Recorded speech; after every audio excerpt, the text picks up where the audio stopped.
hi there. It's, oh, look who's come Sue through there. Look, Puss Puss. Oh, you're going to miss her, I think. There she goes. Run, run, run. Anyway, oh dear. Honestly, we pay her too much for the amount of work she does, that cat. Really. Anyway, hey, welcome to an incredibly warm late December day from Spotty Cat, and it's hello from me, and it's hello from me. That's Sue, and from Spotty Cat, you might call it. Anyway, let's start off with, I thought, because we might have a bit of a rusty-crusty day, I thought I might just start off with a couple of just delightful things for me, which they are off my shelf as opposed to our usual anything more than £5. And I can't honestly remember what these cost me. These are Staffordshire inkwells, and they're probably about 1840, I should think, 1850, I think. What is so funny is that the one of them has got little birds in, but this one's just got eggs in, and they both got these sort of intruding, we think they're caterpillars, the green bits. We were just talking about that. But this stuff on here, we call that brocage, really, although it usually relates to trees. Later on, they call this sort of stuff spaghetti on. Absolutely nothing on the bottom.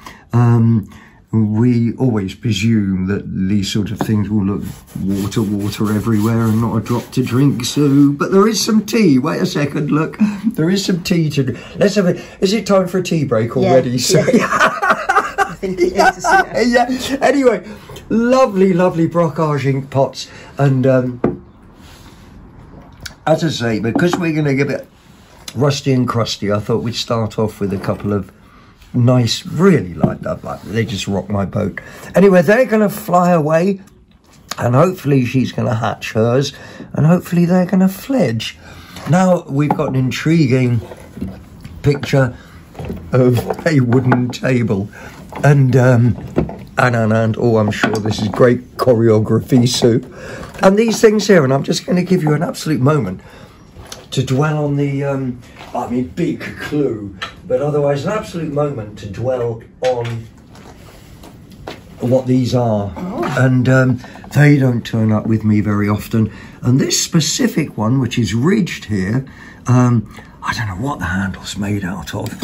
I think it might be bone or antler. It's not wood anyway, whatever it is. Anyway, these are things which it took me a long time to learn actually what they were. And when they used to turn up, I used to think they were for stripping bark off of trees, but they're not. They're specific Welsh, and there's a name for them, and I forget. But specifically Welsh, and they're for making Cawl spoons, which again is a very traditional Welsh occupation, or it used to be, at least in the rural communities. Anyway, what wood is that? It's got to be sycamore, isn't it, Sue? Nearly all of the stuff, kitchen stuff, is sycamore. I think it's, I think it harbours less disease or something. Or in general, usually sycamore was quite tight-grained, but obviously that isn't. Anyway, that is a little selection of Cawl spoon knives for carving Cawl spoons, and there's one of my Cawl spoons there, which sits on my shelf. Little set. A set, yeah. Right, I'm going to grab some more things, and I'm going to talk about this. Seeing as how you asked. Yeah. So you're asking a question about this, were you, Sue? Did you want to ask a question about this? This is, in Boysland, where I come from, this is absolutely fab. This is a really unusual axe head. And apart from its general shape, which you'd think, oh, I don't know, and if this is sharpened here, was it for pulling back things? It might have been for stripping branches off of a bough or a tree after you'd done it. Obviously, I don't know, though, because the handle would have come up so close to that. No, I don't think that would have been it, but a really unusual shape. But what is really unusual about it, but perhaps not so obvious to be able to get on camera, is this side is flat. Now, if you get a really nice axe head, in general, they're bellied. I don't know if you can catch that across there at all, but it's actually bellied. It's not actually flat like this side. And on a really good axe, you'll get a little belly coming out each side because it helps split the wood and helps clear the chips. It stops your axe from actually jamming in the tree. But this is unusual. I shall have to talk to someone. Do you know, it is scary as well what an axe head like this can be worth, honestly. You know, it's beyond, it really is. Right, now I think, should we, has this got a bit complicated? Should we do something that's a bit more plain and simple? I've got like a whole book of woodworking jokes. Well, some call them jokes. I call them jokes. Yeah, I don't know. Let's get both these done. I don't know which one to start off with, really. They're both so lovely. This is a record plane. I don't think it's ever been used. It came in its cardboard box. I don't think this is strictly, I want to call that a bullnose plane, but I don't strictly think it is. And they do turn up. They're nothing like as common as the plane that you've got in your mind's eye. The beautiful things, as I say, made in England before we exported all our slave wages and pollution. This one here is, I've seen a few of the bullnoses. Oh, bye-bye, pussycat. And, but I have never seen one of these. This is a record edge plane, and a bit of a... Sharp. Yeah, it is. These little bits on here, these blades, and they're even record blades. You wouldn't really like to have to replace them. And and he's got a number on the back. He's oh, do excuse me. That's a record number 2506. And anyway, in lands of boy stuff, they are beautiful. I had a batch of just incredible bits of iron and steel. They're not plain, really, are they? They're quite decorated. Girls have them too. As is this. This is spoken for, mind you. Well, it isn't spoken for. It's a spoke shave. Yeah, and not the sort of thing a barber would use either. This is for taking slivers of wood off. It's got obviously got a blade down there and adjustable. This one, all of these things need WD-40ing. But this is a Preston's patent. They were a British firm. I don't think they're in Preston. I don't think they were Birmingham either. I cannot quite remember. And but you know, it's a usable tool. But for me, it's an ornament, isn't it? Yes, an object of beauty. And oh look, up on the roof, Sue. Yeah, there goes the cat. And, yeah. Obviously in need of her second dinner. Or maybe she just thinks that's like part of the job. I don't know. Anyway, we're going to remove the spoke plate and put him into this little pile over here. Spoke shave. And we're going to get locked into these. These are really nice old padlocks. Again, you know, people have a passion about our old padlocks, and these have both got their keys. Well, I'll talk about the other one. I'd love them to have had. Oh, isn't it just? And I mean, I tell you what, so usable. You could get keys cut for this, and sturdy, brilliant padlock. Must have been made by us here. No maker's mark on at all. You know, I was hoping there would be on there, but there just isn't. Still got its key. I don't know. It's got to be 100-year-old, that Sue. Gotta be. With the rivets on it, yeah. Yeah, and sturdy. And then this one here, which also has its key, but I can't get that to spray it with something. Turn. As I say, a lot of this stuff needs WD-40. This has got a lovely brass escutcheon on it. Really decorative and really nice. 4-lever. And again, this has got to be 100 years old plus. And oh, people collect old padlocks, they do. Right, and getting more into the rusty crusty stuff, I've got this here which intrigues me. I looked for this yesterday and I couldn't find one at all. This is a Raybone spirit level. And again, it's got a warranted oh, do excuse my cough. It's got a warranted Birmingham guaranteed blah blah blah. It's got I think it's got a warranted, not a number on. Anyway, you can see that. You can actually see that better than I can, because yeah, and that's probably a date on it. Oh, warranted correct. Oh, warranted correct, yeah. Unfortunately, it's got at this point in time, it's got one replacement screw. I will find an appropriate screw for that, and then it'll sit flat. But it's lovely. It's got its original. Does this end come off? Yeah. No, it doesn't.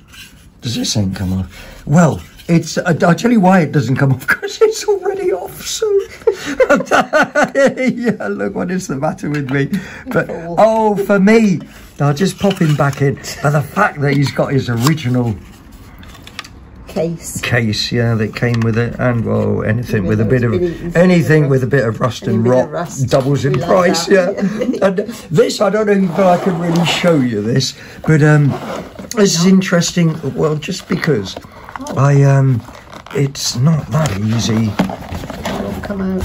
I'll see. I'll just grab him over here. He's going to come out. Look. Oh. And so he is. I don't think this has ever been used. Oh, there goes that cat again. Has I got a maker's name on it? Or is it just a size? I'll just try and flip him over there and see if he says anything on the other side. No. And I don't think he says anything on here. Can I get that number? Yeah, that's going to be the, you know, the size, the length and the rest of it on there. And, yeah, some of these were made by Distant. They, you know, they're often declared to be like Second World War time, and probably the nice thing about this is, look in here, Sue. Not only has it got its leather case, I've not seen one with its leather case in, and somebody's got his saw setter in here, and maybe a little sharpener on there as well.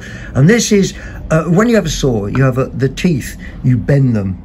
You know, one way, then you bend the next one the other way, and so you need a if you look at this, they're all alternate. Look, one way, one way, one way, one way, and so you need these do turn up, but obviously this is specific to this set, and on top of that, it's wooden handles, I guess, to go in the end. That's what we think, you know, although yeah, something like that anyway. And then you would have had a man each side. These weren't for sawing through a tree as it stood up. This was for throwing over a branch or a limb and cutting. So I think we have come to the end of the rusty section, and so let's have a very, very quick break, and we'll put out some other bits. Oh, I don't know whether... No, records or toys. Let's leave them in suspense for at least 15 seconds. Yeah? Okay. Yeah. And,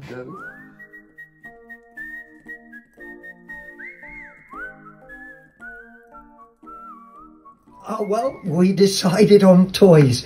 But, these need washing up. They really do. All of these... not all of these, because they're cars. I know the difference between cars and Star Wars, I do. But all these Star Wars figures, I recognise most of them, so I doubt if they're particularly rare, but they are quite old. They're either 1977, was it? Or 77. 77. The Stormtrooper. Or 80 or 83, and yeah, at least one or two of the others are as well. And I don't actually know who they are. I don't know Octopus Face. I don't know who he is. And the Red Man, I don't know who he is. And we think all the rest are either Starship Troopers or Ewoks. And of course, I look at the red one. I'm sure it isn't. I'm sure it's as common as mustard on bacon. You have that, don't you? That's the thing. Oh, no. Oh, well, let's hope he's as common as mustard on bacon, which is quite rare, apparently. Well, I don't have bacon, though, do I? No, and I never put mustard on mine. I just assumed that's what the normals did. The normals. Well, have you seen the normals out there? That's why I don't go outside anymore. And, anyway, you never do know. He might be as rare as mustard, because that is anyway. Just because some of the early Star Wars figures, it's stupid, and I think basically you got to have the wrong one that was only made 5 of, with a different coloured coat to the other 4 still in its bubble wrap. You've got to have a yellow Darth Vader, haven't you? Anyway, they're gonna go and fly off to save whatever they saved or whatever. Do you know, I've never watched a Star Wars film. No, and Seen them all. have you really? Let's get into just a couple of cards because I can't help myself. Oh, yeah.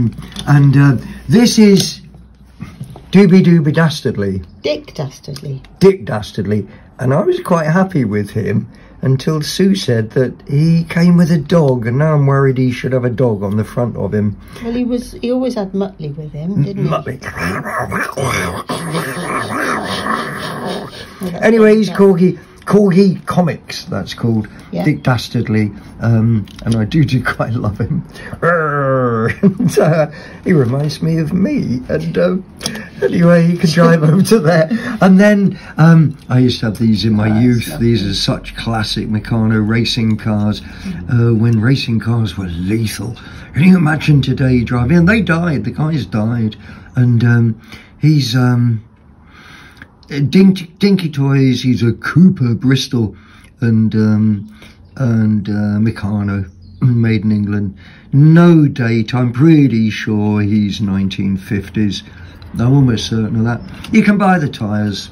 You can buy absolutely proper matching tyres for these. I think these had grey tyres on. Anyway, love him to bits. And that is sterling moss, I think.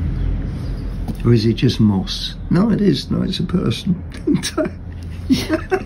Moss green. And this, because anything BW, there are some things that are just so so emotive. Yeah, that's good, that's good. And also because he's got a split screen. He's quite early, he's a little matchbox. I don't know if he says Lesney. He's Lesney, yes. Yeah, number 30 something number up 34, here. Number 34. I think that this is late 50s, early 60s again. Anyway, if I get Volkswagens and I like them, I just put them together, and that'll make about 4 or 5 of those now. And well, I tell you what, Sue, I think we've finished with the cars, and no suspense. Yeah, they're finished with the toys, finished with the cars. No suspense, we're going to do the records next. Yeah. And we're back into the 50p records. All of these came from Istragan Ice Recycling, behind Tesco's, if you know our valleys. Why should you? Oh, this is Whitney Houston. Yeah.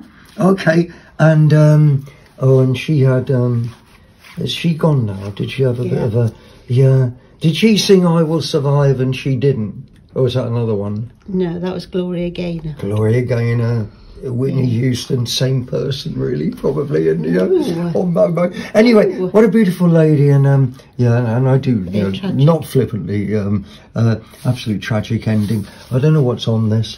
Oh look, and there's a picture of her. I want to dance. Oh, I want to dance with that. I want to dance with somebody. I love that. And unfortunately, I don't know the rest of it. But what can you say? Almost anything vinyl, as long as it's not Welsh choirs or military bands or sacred. Music for pleasure. Yeah, well, some of the music for pleasure they did. I thought you'd like that. Yeah, music for pleasure. I bet you couldn't call a record label that now. Anyway, there goes Whitney, and then we're into this, which I don't know. It's Intua Nua. Oh, excuse my cough. And there's the guys, whoever they are. It's called Vaudeville, or they're called Vaudeville. I know nothing about this. I haven't heard it.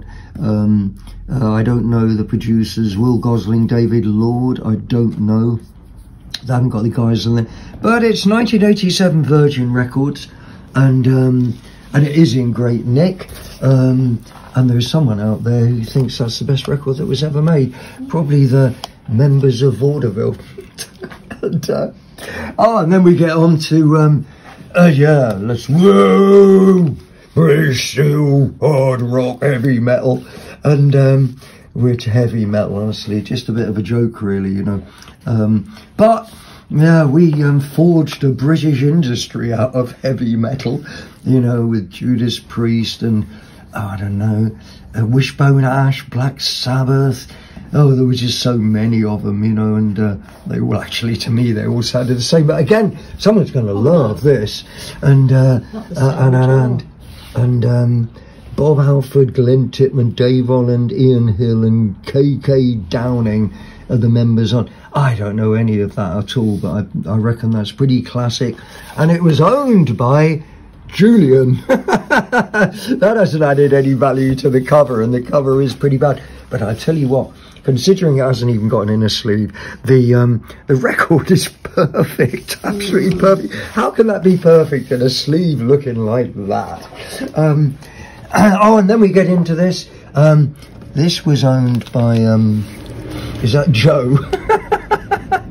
Joe Nolan, I think. Anyway, up the top. Oh, this nice early Decca record. There are people who just collect all the Decca and the DRAM labels, just irregardless. Oh. Well, this was groovy. To Mum and Dad on your 22nd wedding anniversary from Andrew, Dawn, Julie and Glenn. Oh. And it's got all the ones on. My favourite, What's New, Pussycat. Oh, yes. It's Pussycat's favourite. Yeah, Pussycat's favourite too, and it's an odd song. It's got Delilah. And anyway, there goes. Covers a bit that way. But again, the record is in great nick. It's so funny, you know, this bad. And this one, ooh, who knows? It's an original old Elvis, International Camden, I don't know. And I don't know any of the two, apart from old, you know. Wonderful World. Yeah, but old favourites, aren't they? You know, Sings Flaming Star. Yellow Rose of Texas. Yeah, and there's the back and other ones that you can get. And this was 1969. Elvis Presley, so that is hey, that's 52 years old, isn't it? And what a picture. You see every pore in his face, can't you? You know. Yeah, moody. Anyway, you got to go, Elvis. Oh, and then we got this, which I do love, B.A. Robertson. He did that Bang Bang, didn't he? Bang Bang. Bang Bang, ready for a bang bang. But this... Yes, it's on there. Is it? It is, yes. Eat your heart out, Sandy Nelson. It makes me want to play this somehow or another just for that. And England's green and pheasant land. And bang bang daddy da da.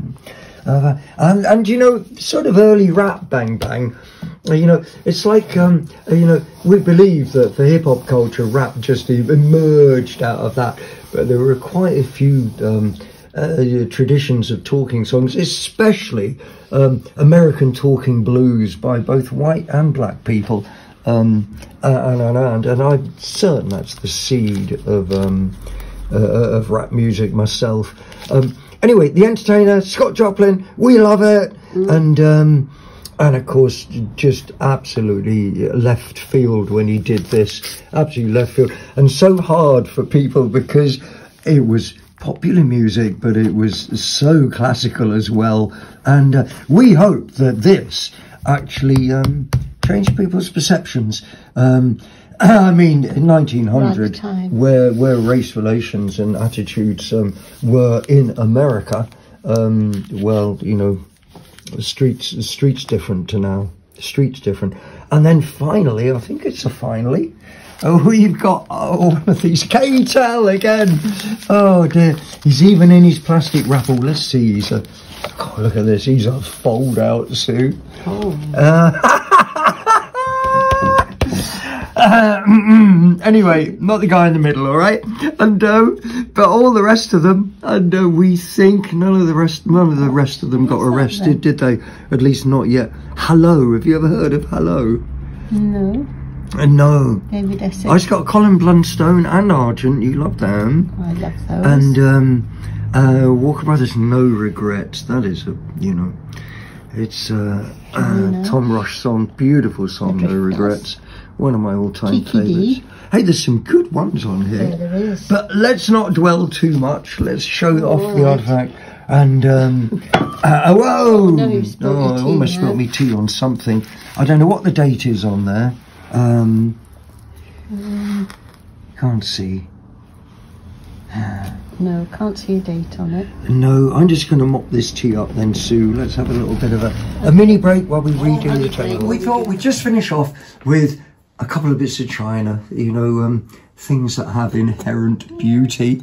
I say china, the other bit's a bit of glass, of course. But let's start off with the jug. Absolutely classic face shape around here. This is almost 100% definitely Llanelli, although the Staffordshire potteries did do the same shape jug, but this just, the pattern around the top, etc, etc, I would be really quite surprised.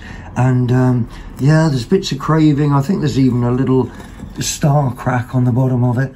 But as I say, you know, does that matter? This is about, it's no later than 1860. That's about all I can say. Shall we have a look inside, see if I've left a biro or anything in there? No. Anyway, that's an absolutely classic Llanelli jug, and beautiful as, you know, hand coloured. I clobbered over a transfer. And the very, very, very, very last thing is something I had to grab off my shelf. He is a glass fish. And this didn't cost a fiver, unlike, you know, virtually everything else we've mentioned. I bought this in the centre over the way, and I think I paid £15 or £20 for it. And believe you me, that is such a bargain. This is Murano. It's the nicest decorative fish that I've ever owned, and I think maybe the nicest decorative fish I ever did see. It's got little Millefiori canes blurred into it. It's got little silver specks into the glass as well. It is an absolute work of art to make. And now I guess it actually is time for Fishy to swim away back to his glass coral reef, and for me and Sue to swim away because it is a little bit wet outside. And so I guess that it's time to say goodbye from me and goodbye from Me. That's Sue. And oh, come on, Spotty, Spotty cat. You can't herd cats. They won't do things toward us. And I hope you enjoyed this. I hope it gave you a bit of diversion.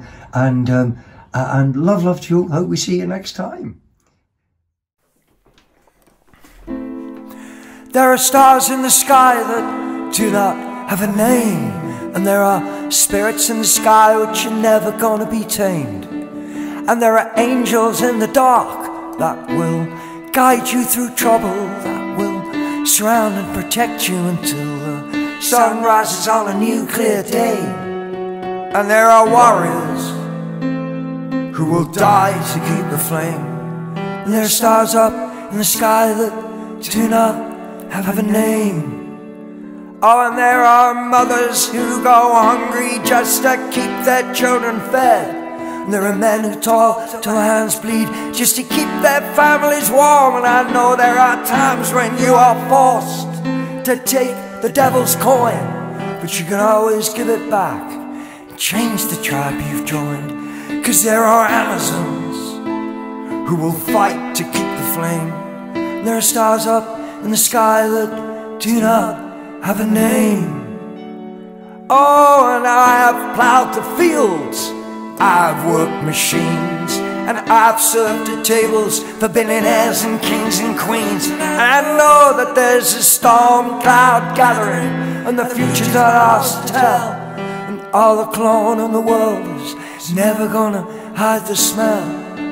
Oh, and when the wilderness is the sweetest place to dwell, 'cause what they sold you is heaven turns out to be hell. And when the politicians tell you they're gonna keep the flame, it's when you have to rely on the stars in the sky, the stars that have no name. And there are children being born who will live to keep the flame. and there are stars up in the sky that do not have a name. So stare at the sky on a clear dark night and try to count the stars. Stars that have no name, no name, no